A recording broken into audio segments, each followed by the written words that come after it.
Ok, cette vidéo, elle est pour tous les hommes qui ont tendance à répéter certains schémas dans leur relation sans vraiment comprendre pourquoi.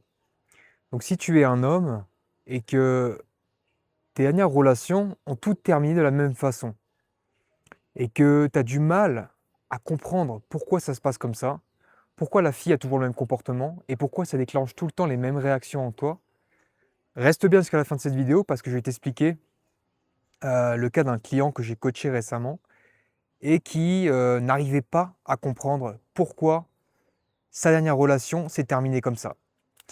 Donc, pour te mettre un peu de contexte, bon, je vais anonymiser certains éléments pour pas que euh, des personnes éventuellement le reconnaissent. Mais en l'occurrence, cet ami-là, ce client, il était avec une fille depuis 2 mois, ça se passait très bien. Euh, de ses mots, c'était la meilleure réaction, la meilleure relation qu'il avait jamais eue. Il se sentait bien, il se sentait à l'aise. La communication, elle était bonne. La fille lui disait exactement ce qu'il voulait entendre, c'est-à-dire que voilà, lui, il voulait fonder une famille, il voulait avoir des enfants, il voulait une femme qui se préserve, une femme qui soit féminine, etc. Donc globalement, tout allait bien. Cette femme-là correspondait à ses critères. Donc il m'expliquait un peu le déroulé de tout ça, tout allait bien. Et puis un jour, alors qu'il avait fait quelque chose de spécial pour elle, quelque chose qui, je ne vais pas te dire quoi exactement, quelque chose qui signifiait que la relation allait aller plus loin en termes de l'investissement que lui a fait pour elle, eh bien, ils avaient un rendez-vous euh, à un lundi à 9h30. Et ce qui s'est passé, c'est que cette fille-là, elle l'a complètement ghosté. Elle a complètement ghosté du jour au lendemain. Elle a cessé de lui répondre. Et c'est même pas qu'elle l'a bloqué, c'est qu'elle a complètement cessé de répondre à ses appels et à ses messages. Et ça fait maintenant plus d'une semaine que c'est comme ça. Euh, et lui m'a appelé en ne comprenant pas pourquoi. Qu'est-ce qui s'est passé? Pourquoi, alors que cette fille avait un investissement qui était au top, que cette fille était euh, en apparence disponible émotionnellement, pourquoi d'un coup elle a commencé à le ghoster? Donc j'ai commencé à creuser, à lui poser des questions. Je lui ai demandé, ok, ben, elles ont terminé comment tes précédentes relations? Il m'a dit, ah bah maintenant que tu me poses la question, c'est vrai que très souvent les filles ont tendance à me ghoster, à disparaître euh, sans raison apparente. Tu dis, ok, bah du coup c'est pas la première fois que ça arrive.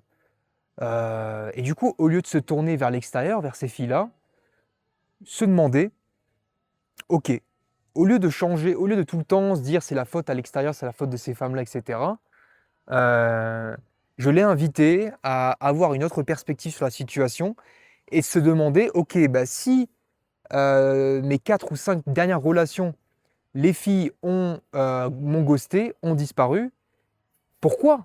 Pourquoi ça m'arrive 4 ou 5 fois d'affilée?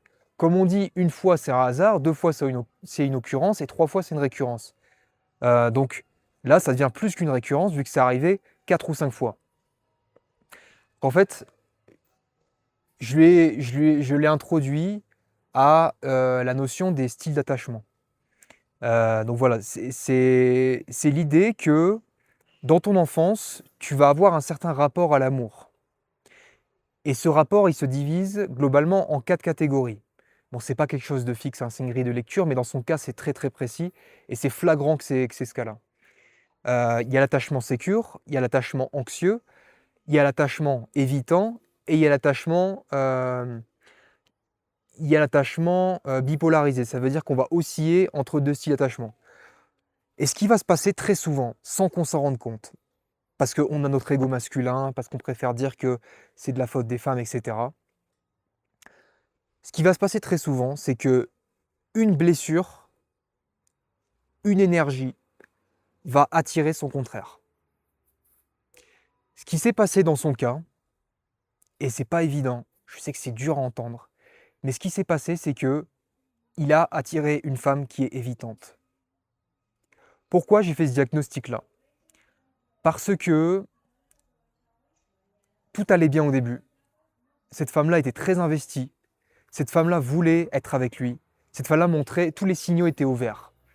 Mais dès que la relation a commencé à prendre en intensité, en profondeur, c'est-à-dire que j'entends par là que dès que la relation a commencé à prendre un cran en termes d'engagement, et l'engagement peut être de toutes sortes, hein, ça n'a pas besoin que ce soit un mariage, ça peut être aller au restaurant ensemble, ça peut être faire un voyage ensemble, c'est globalement que la relation va prendre un autre niveau dans l'esprit de la personne qui est évitante. Ce qui s'est passé, c'est qu'au moment où il a commencé à lui vouloir se rapprocher d'elle, elle, elle s'est éloignée. C'est une personne évitante. Elle s'est sentie étouffée et c'est la raison pour laquelle elle a complètement fui la relation. Je ne suis pas en train de justifier ce qu'elle fait. Je ne suis pas en train de dire que c'est de la faute de ce client-là, de cet ami-là. Je suis en train de dire que deux blessures vont attirer le contraire. En l'occurrence, lui, on a identifié ensemble qu'il avait un attachement anxieux. Attachement anxieux, ça veut dire quoi? Globalement, ça se traduit très souvent par une peur de l'abandon. Et pourtant, je peux te garantir que c'est un homme solide, c'est un entrepreneur, c'est un mec qui réussit bien sa vie, c'est un mec qui est beau gosse, c'est un mec qui a tout ce qu'il faut. Sur le papier, il coche toutes les cases. Malgré tout, cette fille-là, elle l'a fui. Elle l'a fui parce que, énergétiquement, c'est pas dans ce qu'il a fait, hein, c'est pas dans des mots précis, c'est pas dans des techniques précises. Ça va au-delà de ça. C'est dans l'énergie. Elle a senti un étouffement. Elle l'a sûrement interprété comme « Ah bah ce mec est trop gentil, ce mec est trop disponible, blablabla », alors qu'en fait elle a un attachement évitant. Et donc, elle l'a fui. Et quand je lui ai parlé de tout ça, il a commencé à réanalyser tout ce qui s'est passé dans la relation. Alors qu'avant, il était centré sur « Ah bah c'est peut-être moi qui ai fait quelque chose de mal, j'étais trop disponible, trop vulnérable ». Il a commencé à réanalyser tout et il s'est rendu compte qu'à chaque fois qu'il voulait se rapprocher d'elle, elle avait des micro-comportements, des micro-actions qui lui montraient qu'elle, de son côté, s'éloignait. Et cette dynamique, elle est extrêmement malsaine. Parce que comment tu veux construire une relation qui est basée sur « je vais devoir jouer un rôle, je vais devoir me montrer plus indisponible que je le suis, je vais devoir me montrer moins vulnérable que je le suis ». C'est ce que je lui ai dit, c'est pas tenable sur le long terme. Parce que même si cette fille revenait vers lui aujourd'hui, qu'est-ce qui se passerait? Bah, ça serait exactement la même dynamique qui se enclencherait. Lui, il recommencerait au bout d'un moment à retomber dans ses travers d'attachement anxieux, de vouloir se rapprocher, de faire beaucoup de choses pour elle. Et elle, de son côté, à nouveau, elle va se sentir étouffée. Maintenant, on va en arriver à la solution. Comment s'en sortir? Parce que lui-même en arrive à la conclusion, c'est quelqu'un d'intelligent. Il sait très bien que si ce schéma s'est répété lors de ses dernières relations et également lors de celle-ci, ça veut dire que la plupart, si ce n'est pas toutes les femmes qu'il va attirer, vont avoir cet attachement évitant, tant que lui a cet attachement anxieux. Donc comment il fait? Il y a deux solutions.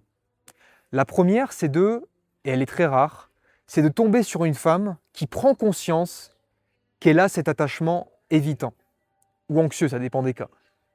Et que les deux personnes simultanément veuillent travailler sur leur blessure. C'est ce qui m'est arrivé avec ma copine actuelle. On s'est rendu compte que moi j'avais un attachement évitant, elle un attachement anxieux, on a travaillé dessus, et aujourd'hui les choses vont beaucoup mieux, on ne réagit plus par rapport à nos blessures. Mais ça demande que les deux personnes prennent conscience de cette dynamique, et ça c'est extrêmement compliqué. L'autre solution, elle est difficile, mais c'est de travailler profondément sur soi, regarder à l'intérieur de soi, comprendre d'où vient cet attachement anxieux, cette peur de l'abandon, pour travailler dessus, pour la régler, et ensuite cesser d'attirer des partenaires qui vont nous éviter toute notre vie. Parce qu'il faut savoir, et c'est terrible, il faut savoir qu'une relation peut nous coûter énormément. Elle peut nous sauver la vie.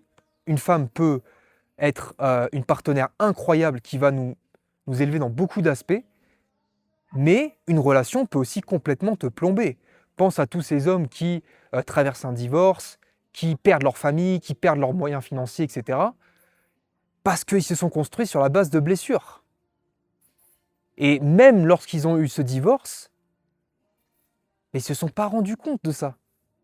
ils ont externalisé le problème. Ils se sont dit que oh, bah, de toute façon, cette femme-là, elle n'est pas pour moi parce que euh, elle est trop intéressée, elle a trop changé, ou bien c'est moi qui me suis montré trop facile d'accès, trop vulnérable.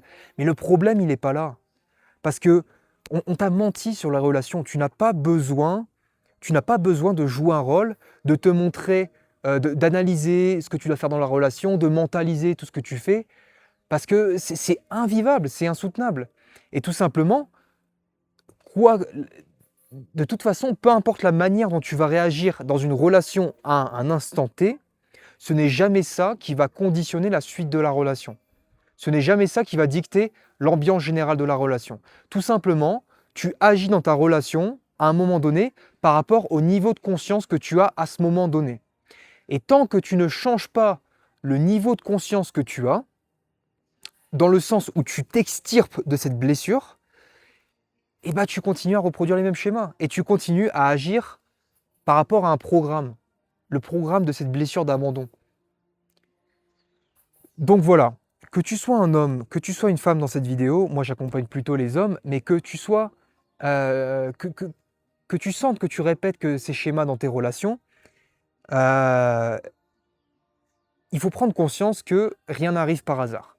On a tendance à se dire que c'est de la faute de l'extérieur, etc. Mais rien n'arrive par hasard. Si tu attires un certain profil de femme ou un certain profil d'homme, c'est systématiquement qu'il y a quelque chose en toi qui les a attirés. C'est une énergie en toi qui les a attirés. Et si cette énergie est basée sur de l'ego, une blessure, eh bien tu continues à attirer de l'ego, des blessures. C'est le dicton très simple, très cliché de on attire ce qu'on est. Si tu veux, si tu n'es pas quelqu'un de spirituel, je t'invite à quitter cette vidéo parce que du coup c'est pas fait pour toi.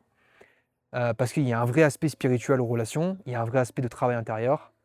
Euh, mais si on prend un aspect matériel, bah, tu verras jamais un, tu verras jamais un drogué ou un clochard traîner avec des millionnaires. Tu verras jamais tu verras toujours un hippie traîner avec un groupe de hippies. Tu trouveras toujours on se regroupe par centre d'intérêt, on attire ce qu'on est. On est naturellement attiré par ça. Dans les relations, c'est exactement pareil. On est attiré par quelqu'un, non pas seulement au niveau physique, mais aussi de ce qu'il y a à l'intérieur. Et c'est entièrement inconscient. Je vais conclure cette vidéo et dans les prochaines vidéos, on va voir un petit peu les différents styles d'attachement, ce qui provoque dans les relations et comment travailler ça à la source pour ne plus être en pilote automatique dans ces relations et toujours subir quelque part la même issue. Donc si tu es quelqu'un qui veut construire une relation qui est saine, une relation qui est épanouissante et que tu veux rencontrer une femme qui ne soit pas seulement belle, mais qui ait aussi fait ce travail intérieur, une femme qui puisse devenir vraiment une partenaire de vie et non pas une relation temporaire avec laquelle tu vas pouvoir t'amuser et souffrir plus tard, eh ben, abonne-toi. Et puis, si tu veux aller plus loin, réserve un appel dans la bio et puis on pourra faire un diagnostic sur ta situation par rapport à ta vie en général en tant qu'homme ou bien une relation récemment, euh, si tu as repéré des schémas qui se répètent. Ou bien je ferai ce travail-là de diagnostic comme j'ai pu le faire avec mon client. C'était Hugo, à la prochaine.